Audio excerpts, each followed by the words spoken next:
এই যে দেখেন কি একটা অবস্থা। ভালো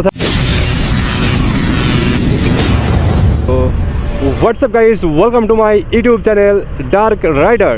ভাই মোটো ব্লগিং এমন একটা জিনিস যেটা সবাই পারে না। যেমন প্রথমের দিকে আপনারা ভিউ পাবেন না, ভিডিও কোয়ালিটি যেমন তেমন করে রাখবেন। তবে আমি আপনাদের কাছে একটা জিনিস শেখাবো যে কিভাবে আপনি খুব তাড়াতাড়ি প্রফেশনাল মোটো ব্লগার হতে পারবেন। হ্যাঁ, আমি নিজে অতটা প্রফেশনাল না, বাট আমি টিক্সটা জানি, অ্যাপ্লাই করতে পারি না, জাস্ট এতটুকুই। তবে আমি আপনাদের শেখাবো যে কীভাবে একজন প্রফেশনাল মোটো ব্লগার হবেন। সো প্রথমে আপনার আহামরি কিছু লাগবে না। আপনার কাছে যে স্মার্টফোনটা আছে, যদি সেটার ক্যামেরা কোয়ালিটি একটু ভালো হয়, ওয়াইড অ্যাঙ্গেল ভিউ থাকে ক্যামেরাতে, সেটা। দ্বিতীয়ত যে হেডফোন থাকে বাসায়, just as a normal headphone, একটা হেলমেট অ্যান্ড একটা হেলমেট মাউন্ট, যেমনটা আমি ইউজ করি। এই কয়েকটা জিনিস মাস্ট লাগবে। আর একটা বাইক, এটা থাকলে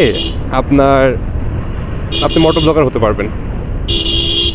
আর ভিডিও করার কোয়ালিটি যেটা সম্পর্কে আমি বলি, হ্যাঁ, আমার ফোনে ওয়াইড অ্যাঙ্গেলটা ওরকমটা নাই, অ্যান্ড্রয়েড ইউজ করি। বাট সব থেকে বেটার হয় যদি সেকেন্ড হ্যান্ড আইফোন 11 কিনতে পারেন। ওটা 0.5x ওয়াইড অ্যাঙ্গেলটা অনেক ভালো ভিউ দেয়।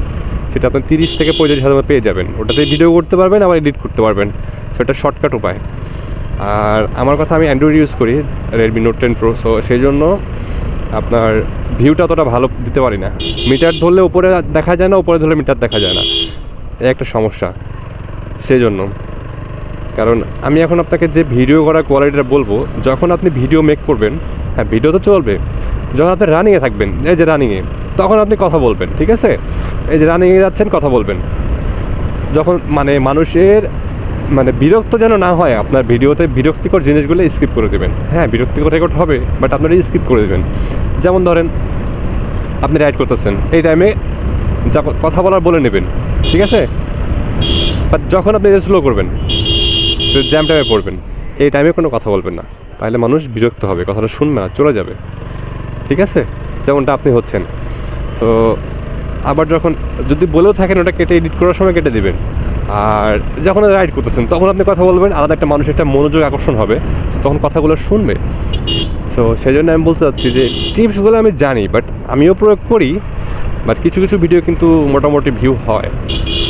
আর এডিট কোয়ালিটির কথা বলতে গেলে, যেমন, আর এডিটের আগে একটা বিষয় আছে, যখন আপনি ক্যামেরা অ্যাঙ্গেলটা রাখবেন, আপনার যেন ক্যামেরা অ্যাঙ্গেলটা খুব বেশি ওপরেও না হয়, আবার নিচেও না হয়। ক্যামেরা অ্যাঙ্গেলটা মনে করে যে মিটারের একটু নিচে, টাঙ্কের হাফ টাঙ্কের একটু কম দেখা গেলেও চলবে, আর ওপরে যেন ভিউটা দেখা যায় এই পরিমাণে, যে আপনার ট্যাঙ্কের পরিমাণ থাকবে এই টাইপের থাকবে, আর ওপরে থাকবে আপনার ভিউটা এই টাইপের, ঠিক আছে? এভাবে থাকবে, আর নিচে থাকবে এই পরিমাণ। সো এটা থাকলে আপনার ভিউটা সুপার ভিউ পাবেন, বুঝছেন?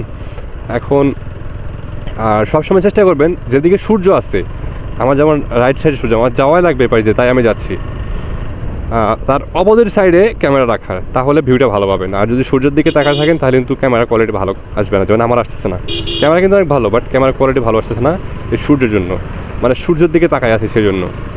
আমি যদি অপোজিট সাইডে ধরে থাকেন, ক্যামেরা কিন্তু ভিউ ভালো আসবে এই সাইডে, কিন্তু এই সাইডে ভিউ আসতেছে না, অন্ধকার লাগে। তো এই জিনিসটা খেয়াল রাখবেন। আর এডিটের সময় আপনি লং ভিডিওর জন্য ক্যাপকাটও ইউজ করতে পারেন, বাট আমি সাজেস্ট করবো কাইনমাস্টারের কাজ শেখার। কাইনমাস্টারে এডিট করলে এডিটিংটা ভালো হয়। সো আমার এই টিপসগুলো যদি আপনি ফলো করতে পারেন, তাহলে অবশ্যই আপনি একটা প্রফেশনাল মোটর ব্লগার হতে পারবেন। সবসময় রাইড করবেন সেফলি, কারণ সময় চাইতে জীবনের মূল্য অনেক বেশি। আর অবশ্যই কেয়ারফুল রাইড করবেন। তো ঠিক আছে, দেখা হবে নেক্সট কোনো ভিডিওতে। আজকের মতো এই পর্যন্তই, ভালো থাকবেন। এই যে দেখেন কি একটা অবস্থা। ভালো থাকবেন, সুস্থ থাকবেন, নিজের খেয়াল রাখবেন। Bye bye.